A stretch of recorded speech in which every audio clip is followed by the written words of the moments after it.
Hello, hello. Reading again from 365 Days to Embracing Forbidden Emotions, a daily guide to peace and fulfillment. Here is February 12th.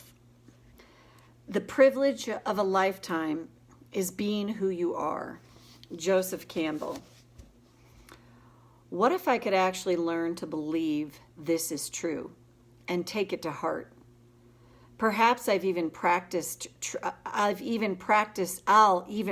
treating myself with even just a little more love and respect. Had I been told the truth of my being right from the start, I would always know that I deserve to be good to myself, to love myself, to nurture myself, to cherish myself, and to honor myself just because of the simple fact that I exist. This is my divine birthright. I would already know not to punish or be hard on myself, I'm gonna start this over. Hey Michelle, let's start over. It's a do-over.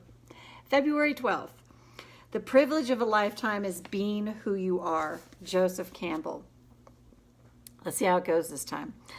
What if I could actually learn to believe this is true and take this to heart? Perhaps I'll even practice treating myself with even a little more love and respect.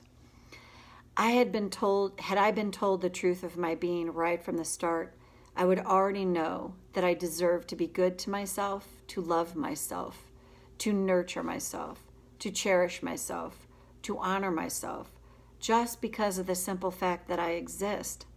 This is my divine birthright. I would already know not to punish or be hard, or even sometimes just flat out mean to myself. These are all concepts of a world deeply embedded in the consciousness of the ego.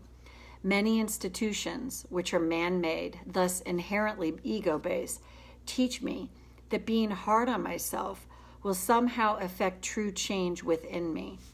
I live in a world actually wired backwards. Many things are the opposite of what I've been programmed to believe.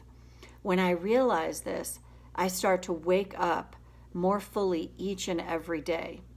When I learn to treat myself with more loving kindness, I learn how to be true to myself. I actually learn what's best for me. In this way, I learn the privilege of being my authentic self. Thought for the day. I'm meant to love and accept myself.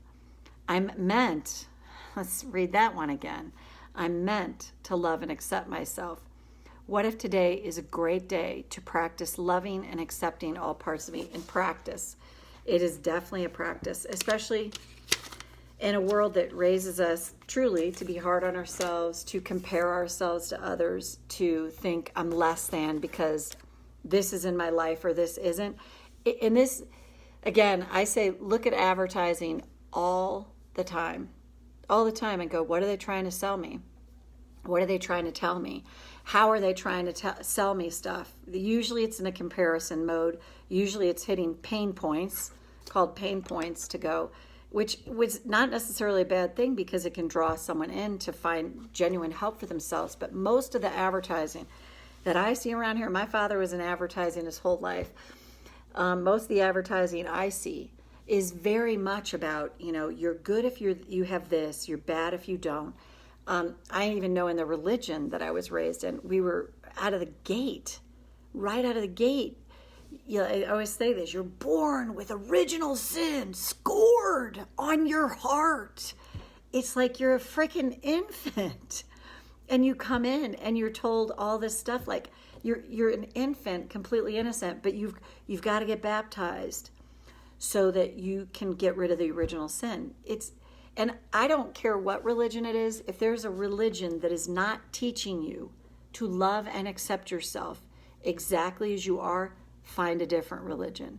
Because so much of what I grew up with was hellfire and damnation, and I was literally trained to feel like crap about myself.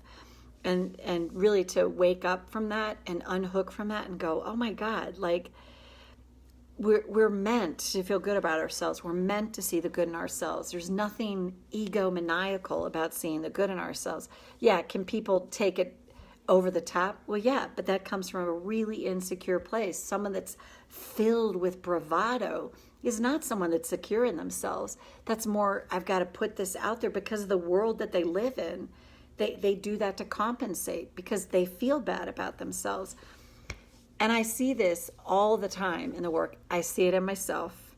It's such a work in progress. It's the judgment of self that holds long-held patterns in place and makes it harder for us to move on and to learn each and every day to go, when you start to catch yourself feeling bad about yourself, okay, who's running my show? What voice is activated here? What voice is telling me what about myself? And is that the voice that I want to listen to today? It's a really good thing to start paying attention to. So anyway, Michelle, great to see you. Julie, I haven't seen you in a while. So I will download this to YouTube and also post it in the Tapping Really Works group. But have a good, great, better rest of your day, evening, morning. I always like to say it this way, wherever you are on this fine planet that we all call home. Bye for now.